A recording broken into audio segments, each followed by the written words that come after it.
There is something magical about the Yukon, a spirit that calls out, beckoning travelers to explore its wild country.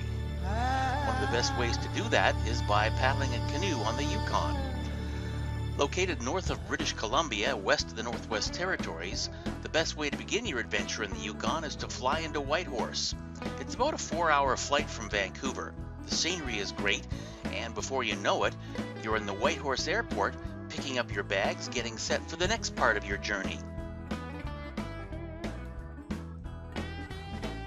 That involves a 3 to 4 hour car ride, depending on where you're putting in.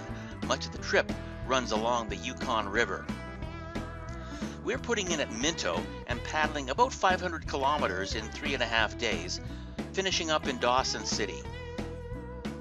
Following a quick lunch, we pack the canoe and head out onto the river. So here we are.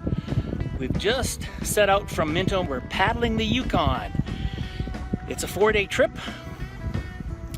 and we'll end up in Dawson City with several cool stops along the way. The first half hour, we spot several mountain sheep on a ridge high up along the east bank of the river, too far away for photos, of course. However, an hour into the journey, some nasty lightning storms force us to take out.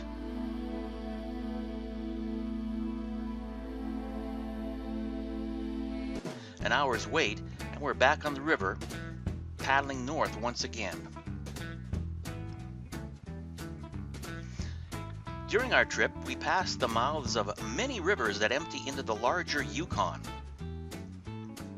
One of these is the Pelly River. It's just south of the first night's campsite, Fort Selkirk. We spot our first bear on a small island as we pass this river, but we're too busy paddling to get any shots.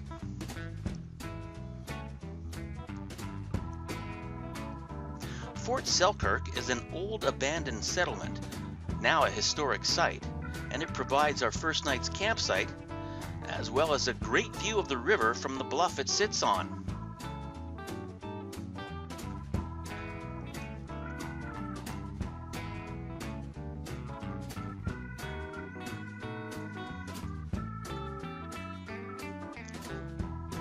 There's a lot of history here, and there are plenty of artifacts to see in the museum that's also part of the site. As you can see by this diagram map, it's pretty extensive, so you will want to allow yourself at least a couple of hours to explore. Of course, on a trip like this, it's not all sightseeing. We have to make camp and then make supper. Up North guide Aaron Kohler gets it chopping, then a cooking. It sure looks and sounds tasty for campfire cooking, and it tasted really good too.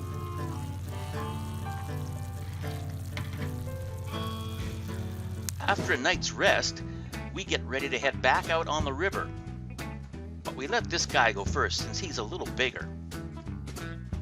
This was the last one we'd seen before spending the next 2 days paddling among the birds and the beasts, and all the wonderfully pure silence.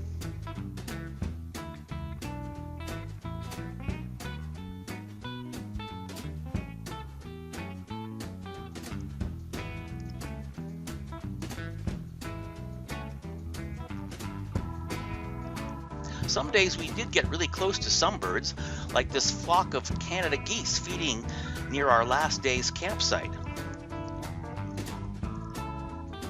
We saw several eagles as well, including one fairly close, sitting on a branch over the river just a few minutes paddle downstream from our previous campsite.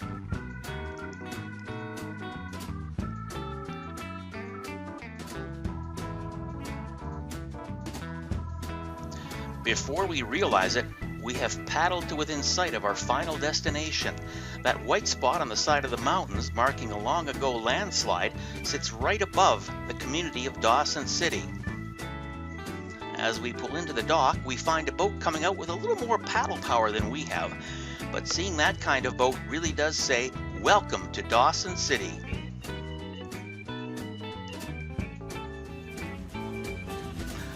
Our adventure on the river has come to an end, but there are plenty of more adventures awaiting in Dawson City.